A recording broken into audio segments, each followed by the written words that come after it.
Zdravím vás, volám sa Jakub Igas a som fyzioterapeut. Bolí vás rameno? Môže ísť o tzv. Impingement syndrom. Čo to ale impingement syndrom je, sa dozviete v tomto videu. Odporúčam video dopozerať až do konca, pretože na konci videa si ukážeme skvelý a jednoduchý cvik na bolestivé rameno. Ramenný kĺb je zložený z lopatky a ramennej kosti. Nad ramenom, presne v tejto oblasti, sa nachádza taký kostený výbežok, ktorý sa volá akromion. Pod týmto výbežkom prechádza sval, vďaka ktorému môžeme vykonávať pohyb s rukou smerom dohora a do vonkajšej rotácie.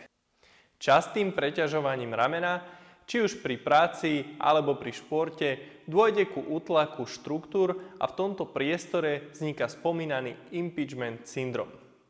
Bolesť sa najčastejšie objavuje pri zdvíhaní ruky dohora alebo keď idete s rukou dozadu. Napríklad, keď si chcete niečo zobrať zo zadného vrecka. Ďalšími príznakmi môžu byť menšie, ale neustále bolesti ruky, vychádzajúce z prednej časti ramena a slabosť ruky. Na to, aby ste zistili, či sa u vás jedná o impingement syndrom, si môžete vyskúšať tieto orientačné testy. Dlaň na strane bolavého ramena si položíte na rameno opačnej ruky a s lakťom idete smerom dohora. Pokiaľ sa pri tomto pohybe objaví bolesť, test je pozitívny. Ďalší test si môžete vyskúšať tento pohyb. S rukou pôjdete do upaženia a s dlaňou idete smerom dole. Taktiež pokiaľ sa objaví bolesť v tejto časti, test je pozitívny. Poprípade môžete ešte vyskúšať ísť s rukou dopredu a dozadu.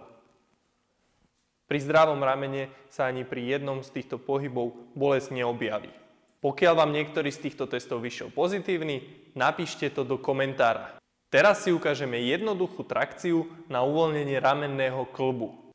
Rukou sa prichytíme o niečo pevné, kľudne môžete použiť doma kľúčku a hruďou sa odťahujeme od ramena. Teraz vykonávame trakciu ramena a dochádza ku uvoľneniu týchto štruktúr. Pokiaľ tú trakciu vykonávate správne, tak pekne cítite, ako sa to rameno naťahuje a uvoľňuje. V tomto natiahnutí môžete držať kľudne 10 až 15 sekúnd podľa potreby a cvik vykonávajte viackrát denne. Ak náhodou sa pri tomto cviku objaví bolesť, tak cvik nevykonávajte, pretože je možné, že máte natrhnuté šlachy svalov rotátorovej manžety.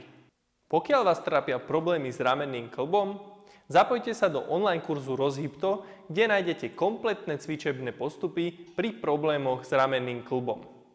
Registráciou do online kurzu Rozhybto získate prístup ku viac ako 150 cvičebným videám, ktoré sú zamerané na odstránenie bolesti chrbta, či už v krčnej, hrudnej alebo driekovej oblasti a s bonusovými cvičebnými videami, ako som už spomínal, na ramenný kĺb, kolenný kĺb, tenisový lakeť a mnoho ďalších kĺbov.